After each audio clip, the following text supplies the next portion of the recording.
Welcome to Med Talk. We're your hosts. I'm Gabriel Ferreira. And I'm Catalina Abreu. And this is our first episode. We're starting this platform as a way for us to document our growth throughout college and share experiences in hopes of helping others. We're going to be starting by posting bi-weekly on Sundays at 12, so make sure to tune into our new episodes. We will hope to increase that frequency as we get more content out to you guys. So let's just start by introducing ourselves. So I'm 18 years old. I'm going into college this upcoming semester. I'm going to be studying biochemistry and economics. I've always been super passionate about medicine. Since I was young, I think around 5 years old, I wanted to be a veterinarian. And then as I got older, around 12, I learned about being a physician and got interested in women's care because at the time my mom had breast cancer and there were a lot of interesting pregnancies going on in my family in the past. And then through high school, I kind of grew that passion. I became president of HOSA and kind of the medical academy at my high school. I got certified in a couple certifications, BLS, CPT, CMAA, CEHRS, CET, and NREMT EMR. Now that I'm growing older, I'm kind of interested in either being a physician associate or a physician, just kind of wanting to find a balanced lifestyle so I can balance my mental health, just like we're going to talk about in this episode. Yeah, and balancing that lifestyle by being a physician is going to be a hard one. Yes. But it's possible. Yeah, we'll see. It's possible, yeah. We'll see. So, as you can tell, she just gave her intro. I do not have as much experience as her. Nearly. I'm honestly going into college just straight from the bottom. So, I mean, I'm excited for it. I can't lie, because I've always been interested in medicine anyways, the field of medicine. I already have family members that are currently physicians, but they're physicians in Brazil. So I'm able to always lean into them and talk to them more about experiences that they have, and it definitely helps me understand what I wanted to do, because throughout high school and also middle school, I was in band and I gained so much experience in band. I was able to make regional bands and like state level bands and like a bunch of other crazy things that I could never imagine that I would have done. But through that process, I was able to gain leadership skills and just really dive into who I really wanted to be towards college, because I never thought of music as a personal career for me. But I guess being able to help others really, I guess it was comforting to me, but it also it provided more fulfillment to me as well, because there were countless times where people would come up to me and just thank me for being able to be there for them. And to me, I always thought of that as just, that was very enjoyable for me to hear. So yeah, but as for me, I'm also 18 years old and I'm currently going into the fall semester of college, and I plan on majoring in bio and hopefully just expanding my output of knowledge. Yeah, so we hope to be starting this podcast not only to provide value for ourselves and document our growth, but also to educate you guys or kind of serve as guides as we go through our own journeys and grow ourselves to help those who are growing, and then also reflect back on our journey. Yeah, we did start this entire thing by ourselves, so it's a learning process for us, and we really just want to do this as a way to just continuously improve this in hopes of just making it better for you guys. Yeah, and so we want to connect with you guys as we grow and all of that, so make sure to check out our Facebook, Twitter, TikTok, and Instagram at MedTalkTV. Yeah, okay. So let's just go straight into it. So what's the first thing that pops up about mental health, like just in students, really? I think about the academic pressure to perform in students and how that kind of affects them and their performance. Well, the definition of mental health is it includes our emotional, psychological, and social well-being. It affects how we think, feel, and act. It also helps determine how we handle stress, relate to others, and make healthy choices. So when did you first become aware of what mental health actually was? So the first time I kind of experienced it, I was in 4th grade and I was moving across the state. We live in Florida, so it's kind of a big move. And I was adjusting to like the new lifestyle as well as a new school. I had left behind a bunch of friends and all of that, so I kind of had to restart. It was a big change. Right, and the pressure to perform was really like significant on me, and I didn't realize that I was going through academic stress at the time, but as I got older, around 12 years old, maybe 13, I learned what mental health stress, all that is. Yeah. And I realized that's what I went through in 4th grade. So your experience is how what came about to like make you understand what mental health actually is? Yeah, sort of. I mean, I definitely learned more through school and them talking to us about it, but I like experienced it first Yeah. in 4th grade? Well, for me, it wasn't the experience first that I had. It was actually, it was what you were saying, how school taught you what mental health actually was. That's what it was for me. Is we actually had an assembly of all the students. I think it was in 2nd or 3rd grade. So this is way back. Yeah, they were already pressing us on about this. So they just had gathered all the students and just started talking about it and how these emotions. It's not just a short-term thing. It's more of a long-term effect, and it can really like drastically change who you are as a person and just affect how you live your everyday life. So it's definitely something that more people should like take into consideration. Definitely. Especially since it's happening where it's just negatively affecting people at such early ages, and I think people need to be more aware of how just kids are feeling and students are feeling exactly. So it really is a common issue among just everyone. So like as stated by the CDC, 1 in 5 adults live with mental health illness. 1 in 5 youths had serious debilitating thoughts, and the causes from these can be from adverse childhood experiences, chronic medical conditions, use of alcohol or drugs, and even loneliness. So wow, it's hard to know that. Yeah, it's definitely impactful that the amount of adults that have a mental health illness is equivalent to the amount of youth going through or starting to experience that, which is, it's interesting to see, and it really prompts the question, when does someone first experience? So when does someone actually become aware of what mental health is? So I think it varies from individual to individual, just depending on the experiences that they have at a younger age. Someone who has more pressure on them at a younger age is more likely to be conscious of the mental health illness since they're going through it at an earlier age. So for example, an article from the PMC stated that some anxiety disorders have been found to have a median age of onset of 7 to 14 years old, and the average range is 4 to 20 years old. That was found globally. This article listed surveys from Italy, China, New Zealand, Spain, USA, Ukraine, Mexico, and Nigeria. Yeah, so that study was by PMC, and it just goes to show how this is a worldwide issue, and it's not just based in certain areas of the region or of the world. And just to give an idea of how early these disorders can actually begin to show signs, an average age of onset of mental disorders such as ADHD and anxiety and phobias can be seen at around 5 years old. Obsessive compulsive disorder, also known as OCD, can be seen around 14 years old. Eating and stress disorders around 15 years old. Substance addiction at around 19 years old, but in some cases that can be much earlier than that. And personality, depression, and other mood disorders at around 20 years old. So it is a big issue, and that study was done. That was an analysis of 192 studies done by molecular psychiatry. So there are definitely a lot of factors that play into what really can affect that. I feel like a big one that should be noted is technology. I think that's definitely a rising issue that's more prevalent in recent years. And technology is virtually in every home, whether you like it or not. About 96% of Americans have a TV, and 94% of children ages 3 to 18 have internet access either through a computer or smartphone. According to a national survey done by Common Sense Media in 2019, 53% of children have a smartphone by the time they turn 11.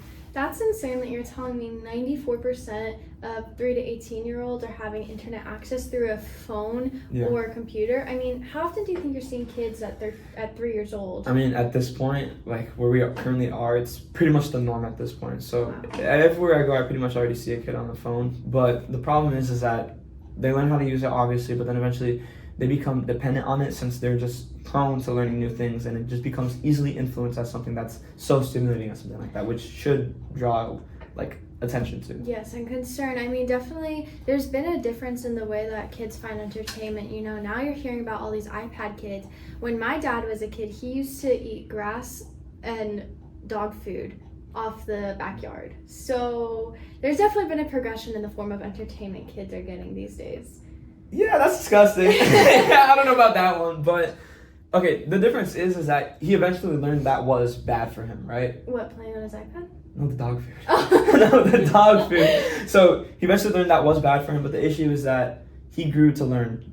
Kids now aren't able to grow and learn that things like that aren't good for them. Yeah, I mean, definitely. I feel like the way that younger kids are being influenced now in society as technology is being their toy. Yeah. There was a study found that from Yale on 9 to 10-year-olds in USA, with 5,000 participants or more, Mm-hmm. and it stated that it found that youth who spent the most time on their digital technology were statistically more likely to exhibit higher levels of internalizing problems 2 years later.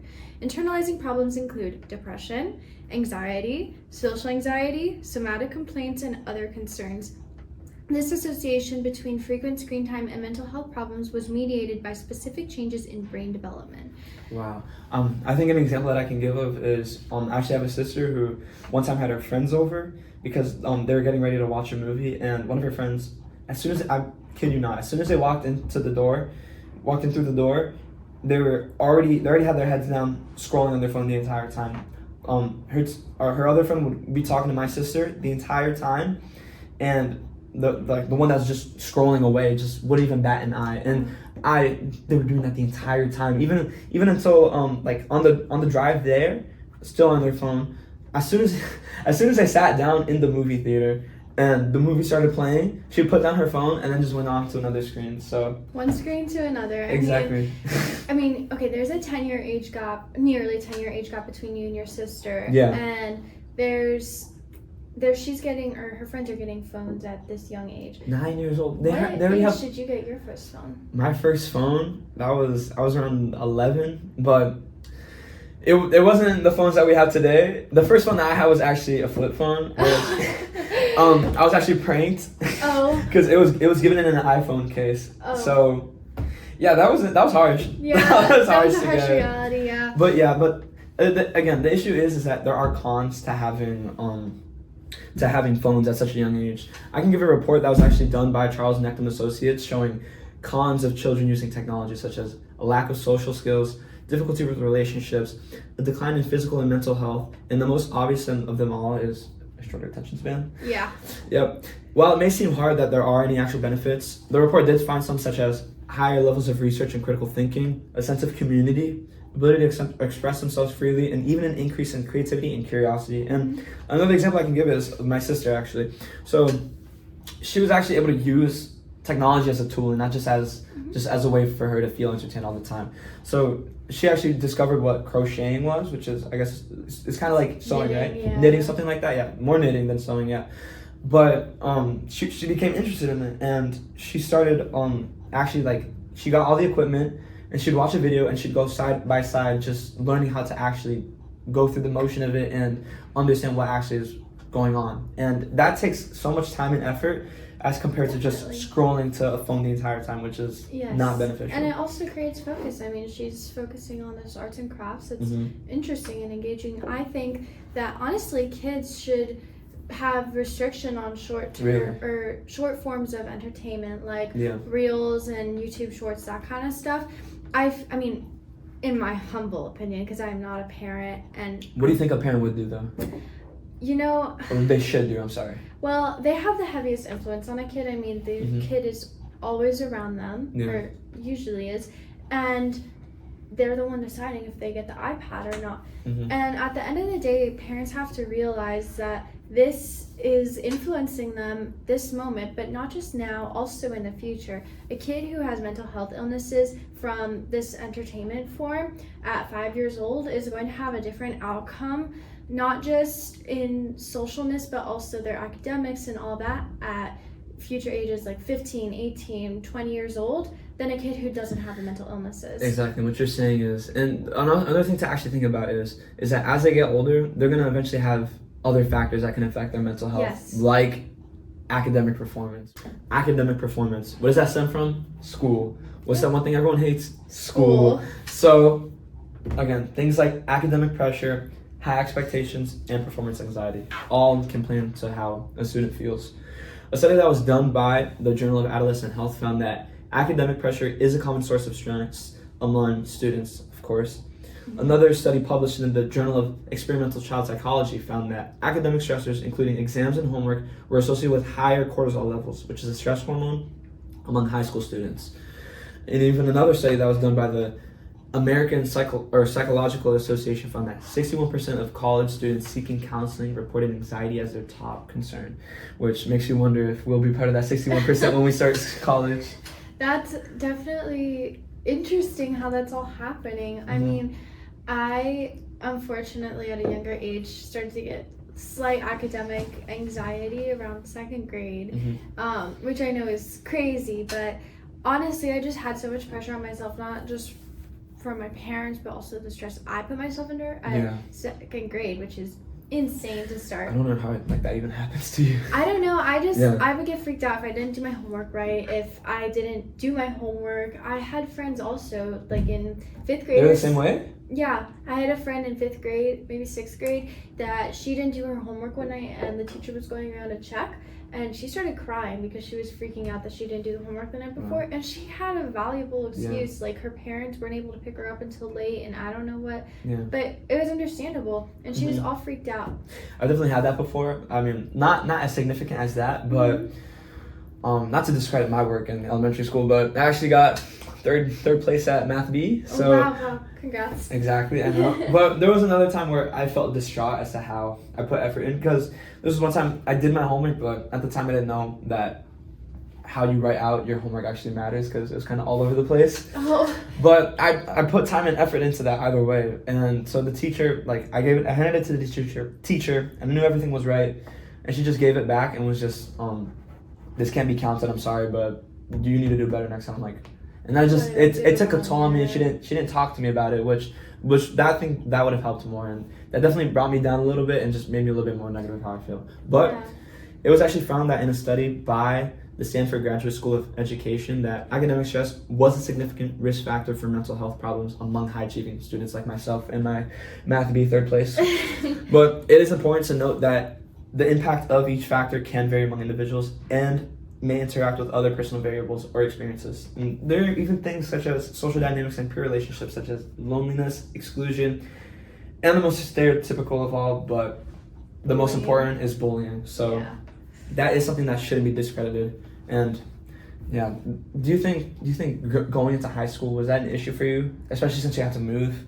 I think because I had switched schools, it was weird socially. Academically, I feel like I was all right. I mean, I had A's all the way through 10th grade, and then I had a hard math class, and that switched to A's. But I definitely adapted well academically, but socially I had a very hard time because it was COVID, and I was freaking out like, oh my gosh, how do I make new friends? I know 0 people here, and there are 2,000 kids in this school. But how did that feel like in your head about it? Was that a constant thought that you were having, or was it every now and then? I would say every now and then. I mean, it wasn't like once a month I was thinking that. Probably like once or twice a week I would be like, oh man, like I wish I didn't have to switch, and like, you know, I wish that I knew more people and whatever. And I mean, I eventually grew and I made a lot of friends, but it was definitely hard in the beginning. Another survey that was actually done by the American College Health Association reported over 55,000 undergraduate students. Of those students, approximately 76% were experiencing moderate to serious psychological distress. 79% of students reported that they had experienced moderate or high levels of stress within the last 30 days. 53% met the criteria for experiencing loneliness, which I'm sure is how you experienced during COVID. Yes. Alarming 31% met the criteria for suicidal ideation. Wow. 3% reported attempting suicide in the past year. 13% had intentionally even injured themselves within the year, which, again, that's grim. But and that's over 55,000 students. That's not small amount. That's not a small amount. That's a very large amount. That, again, that's taken from a national survey, which should draw more attention to people. But that's the thing, is not many people are being made aware of this, and they should be made aware of this. Yeah, definitely. I think it's interesting to see how people take the academic stress, internalize it, and don't do anything about it. Exactly. In that same survey, anxiety and depression are some of the college students' most commonly diagnosed mental health conditions, like we said before. Yeah. More than 1/3, or 36%, had been diagnosed with anxiety, 28% had been diagnosed with depression, 8% had been diagnosed with a trauma or stressor-related disorder such as PTSD, and a significant number of the students also manage other mental health illnesses. And that's from 2011 to 2021. So this is a current issue going on in our country, and I'm sure other countries are also going through it too. Yeah. But it's just interesting to see how School is really affecting these kids. Yeah, that's it. I mean, from elementary that we're talking about the technology to college. And to think about how school should be something that we should benefit from, but it's just having a reversing effect as to where it actually negatively impacting. And it's not just our mental health, but it also can impact other things as well, such as our everyday lives at home, or honestly even our academic performance. Which yes. Well, for one, the different impacts have actually been researched. So the U.S. Department of Human Health Services reported that students with a mental health condition have the poorest rates of school attendance, lowest GPAs, and highest course failure, and expulsion and suspension rates of any students with any disabilities. And that was found in 2015. Mm-hmm. They also found that, sorry, were you going to say something? Yeah, I was actually read Sorry. that. It's fine. Okay. We're just doing it. This was quick. Yeah. 3, 2, 1, go. Well, for the different ways that they are impacting it, there actually have been a lot of studies. So in high school, the U.S. Department of Human and Health Services found that students with a mental health condition have the poorest rates of school attendance, lowest GPAs, highest course failure, and highest expulsion and suspension rates of any student with disabilities. That was found in 2015. And then they also found that... You didn't say that was reported from the U.S. Department of Health Services. I did, at the beginning. Wait, then what is this? Why is this here? Oh, just because I had it there. Just leave it there. You're tweaking! I'm not tweaking, you're tweaking. No, that tripped me up. Okay, I got it. 3, 2, 1, go. Well, there are actually a lot of studies about the way that mental health is impacting students. So for high school students, the U.S. Department of Health and Human Services found that students with a mental health condition have the poorest rates of school attendance, lowest GPAs, highest course failure, and highest expulsion suspension rates of any students with disabilities. That was found in 2015. And there was another study that was done by American Public Health Association that said approximately 523,000 students, high school students to be exact, which is about 10% overall, dropped out of school in the 2016-2017 academic year. Wow. And the 25 school districts in the U.S. with the highest number of dropouts report graduation rates between 50% and 60%. And keep in mind, this is just high school. This isn't this isn't K through 12. This is high school. We're talking 4 years, and 25 school districts in the U.S. are saying 50% and 60%. That's concerning. That's very concerning of how it's affecting this age group.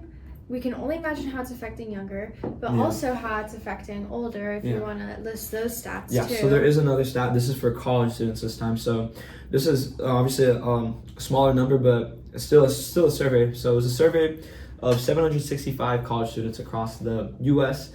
to examine the links between mental health and academic achievement. So they found that 64% of students who dropped out, they actually dropped out because of mental health problems. So yeah. Of those who dropped out, only half of them had access or tried to access campus mental health services.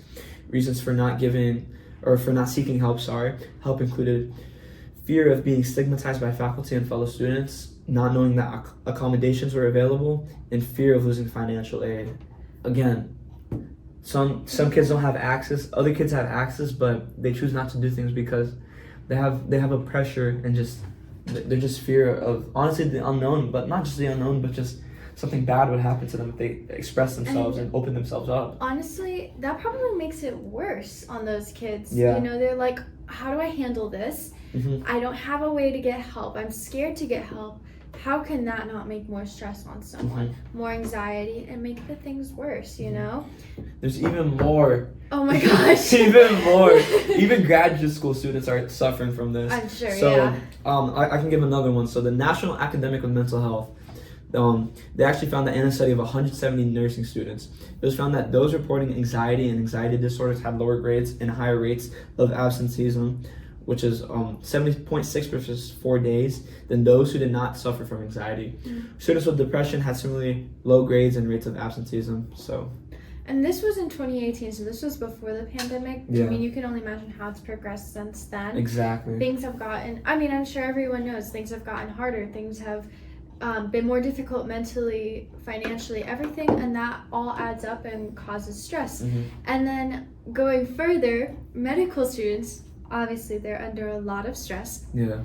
but they have a significantly higher rates of anxiety. So in North America, there was a study that found 7.7% to 65.5% of medical students had anxiety, Mm-hmm. and then they age matched it of medical students to the general population globally. So medical students range from 29.2% to 38.7%, Yeah. and the general population was 3% to 25%, which is insane, that differentiation of, 35% when you're taking the max of medical students and the minimum of regular general population. Yeah. This analysis goes on to say it is no surprise that medical students experience a much higher prevalence of anxiety compared to the general population. There are many factors that can explain this. Medical schools pre-select for people who tend to be more neurotic and perfectionistic, and such personality traits predispose an individual to anxiety. Anxiety can be precipitated in situations such as when self-set lofty goals by these ambitious medical students are not met. Other factors like academic workload, constant sleep deprivation, financial burden, exposure to death of patients, and student abuse have also been postulated to be possible reasons for medical students' high rate of anxiety. You still want to be a physician? Maybe not after reading that. Good luck. Good luck. No, but again, it's like people are trying so hard, and again, like you said, perfectionism. They want to strive for greatness. They want to strive for their best performances to whatever they can do in order to reach their goals. Which is not bad. It's not a bad thing, but the problem is that it's affecting their mental health, their physical health, and just how they live life, which for a career is, I can understand. You have to be able to put time in to get something out of it, mm-hmm. but if it's a long-term effect where eventually you suffer from burnouts and just even questioning if this is really what you want to do, that's also a struggle, and I think something should be done to fight the silent crisis. Anyways, on to how we can help fix these issues. So as for ways that you can help maintain your mental health, the National Institute of Mental Health lists different activities like exercise, eating well, staying hydrated, sleep, regular relaxing activities, setting goals and priorities, and staying connected. Yeah, well, okay. You say all this, but what have you actually done that has helped you boost your mental health? Yeah, so I like exercising. I also think that sleep is super important. Yeah, you sleep a lot, don't you? And then I also think that eating healthy and getting outside are really important for maintaining your mental health.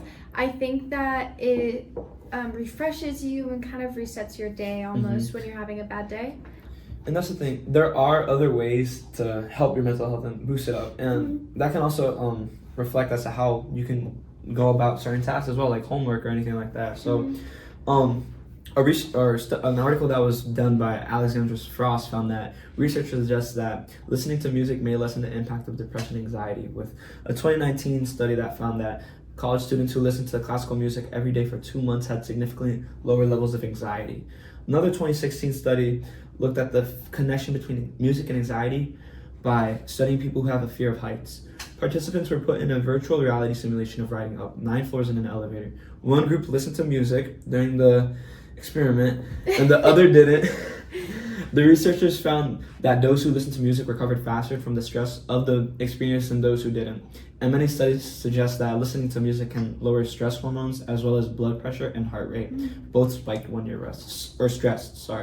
So again, it honestly is very calming and soothing. Like it can make a person collected as well. So it's something that is very important. I think it should be used, but in moderation as well. Yeah, definitely. I mean, did you find that music was impactful for you when you were in high school and helped with your stress and all of that? It definitely did, because I saw it as a way for me to obviously calm down, but also as a way for me to not just boost my mental health, but honestly just boost who I am as a person. Like I was able to learn a lot of things that, as I said before, I was able to learn new skills, learn how to communicate better with other people, understand what teamwork is, and even develop leadership with. Honestly, those are valuable skills that I'm hoping to transfer into college as I go in. Yeah, I think not just if you're not like a music person or whatever. I mean, I think that music is great for like calming myself down. I have zero musical skill though, and so I think that how Gabe used it like for hobbies and all of that. You can also find your own hobbies, what interests you, an outlet for yourself, you know.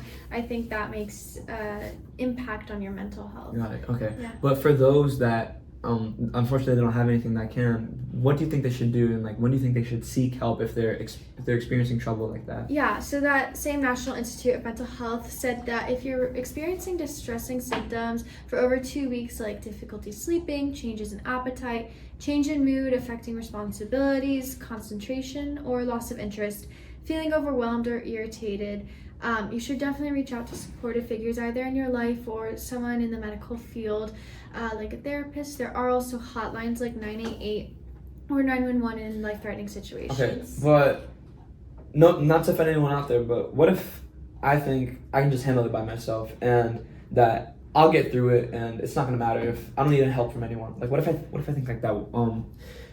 Like, if I can handle it by myself like that? Yeah, I think, you know, yes, some people can handle it on their own, but you have to know your limit and you have to know when it's appropriate to reach out to other help. If you are struggling and you're experiencing the symptoms, it's definitely time to reach out to somebody. And don't be afraid. I think that, you know, not everyone is fortunate enough to have someone in their corner, but if you do reach out to them, they're there to help you, you know.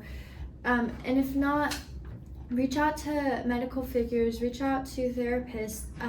They're there to help you. They aren't there to judge you, and they're going to be supportive and help you heal through this, which is important. Just know you're not alone. I mean, clearly in all these studies we can see that the majority of people are struggling with mental health issues, and if you know someone that is actually struggling through that and you have some experience, you should definitely be supportive of them and reach out to them and see what you can do and just do what they ask if they ask you of anything, if they need help or with anything like that, because it helps to know that you have a friend like out there. And even if you don't, you could always call a hotline like Kelly was just saying, and other things like that, and they'll be more than glad to help support you with whatever you need. Yeah, I think the biggest message again is you're not alone. Everyone, or at least most people, go through this at some point in their life, and there is always someone there that can help you out. Exactly. Yeah. Okay. But that was it. Thank you guys so much for listening. We hope you had a good time, and we were able to give you a lot more information and hopefully just bring more awareness of what mental health actually is. All right? Yes. So that was our first podcast. Yes! We did it. Okay, so our first episode will be August 11th. Our second episode. Second episode, I'm sorry. Will be August 11th. Second episode will be August 11th and at 12 p.m. 12 p.m. as well. And we will announce it on Instagram or any other social media platform that we can, what the next episode will be about. Yes. But yeah, thank you so much guys for listening and tuning in. We hope you have a great rest of your day, and next time let's talk med.